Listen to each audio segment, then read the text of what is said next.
the regulations now are almost laughable. Like the laws that we have with the 107, it reminds Hmm. me of one of the first federal laws around automobiles. They called them motorized carriages back in the day. And one of the first laws around this was to operate a motorized carriage or an automobile. It took three people. It was a three-person operation.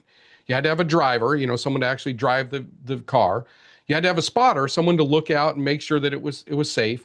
And then you had to have a flagman that walked 100 paces in front of the car, waving a red flag and ringing a cowbell to let everybody know there was a car coming.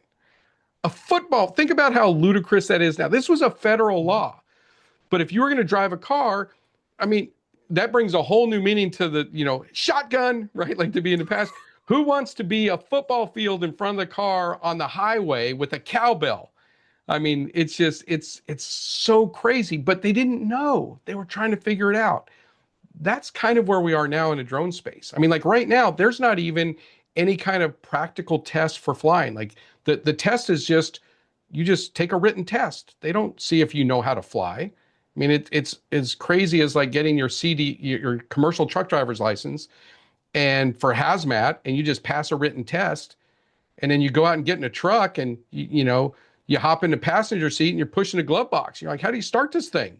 If you ever do get the thing started, good luck not killing yourself or, a bunch of people when you can actually get the thing to move or get it in gear. But if you don't even know the difference between the driver's seat and the passenger seat or the start button or the glove box, then you're in trouble. And so I think we're going to see all that tighten down dramatically. And again, what's more important for that is getting in and getting started.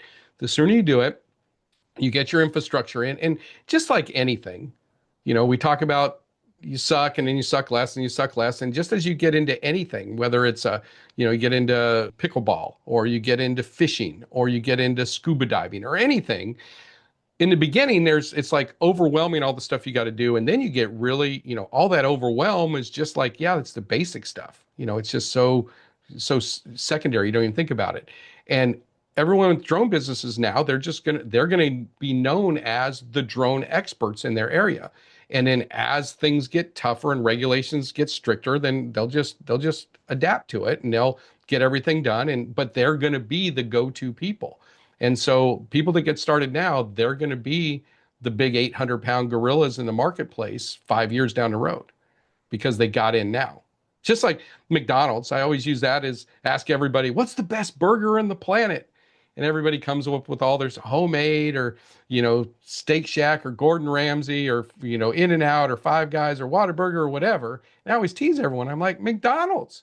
McDonald's is the best, obviously, because they sell more hamburgers than anyone else on planet Earth. By not like by a little, by a lot. Like they're number one, and number two is like way down there. They're not even close. And people think to be number one, you got to be the best. And it helps, but you don't have to. Look at McDonald's. Being first to market gives people such a massive opportunity and advantage. And people are just squandering it and letting it float by. It just drives me bonkers. So the sooner you can get in, the better. But you got to do it. And the other thing, too, is I think the one thing that's kind of crazy on the regulatory side where we are now is the way that the FAA is looking at the drones. If you have a 8.00001 ounce drone, essentially it's a stick of butter with a paper towel on it, right?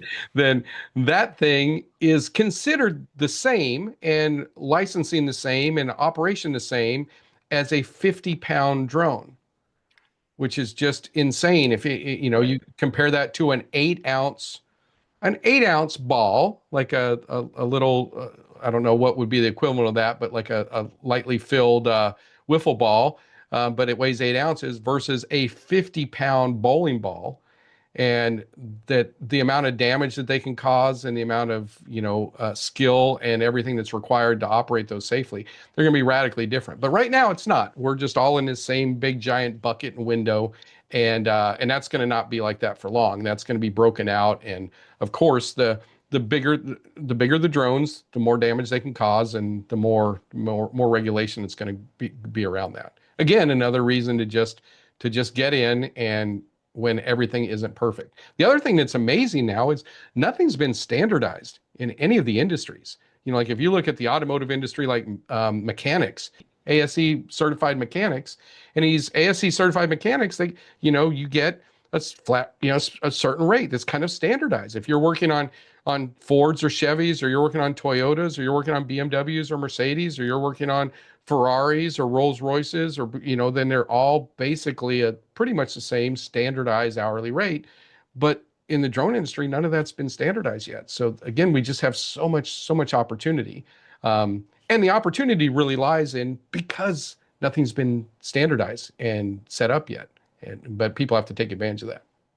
Hey, thanks for watching. Be sure and click the button below to subscribe, and be sure and hit the thumbs up button. All right, for more free resources to help you build your drone business, visit thedroneboss.com in our resources section. To fast track your success, be sure to check out our 3-day live total immersion event at Drone Command Live. You can click somewhere around here or below in the description. All right, take care and fly safe.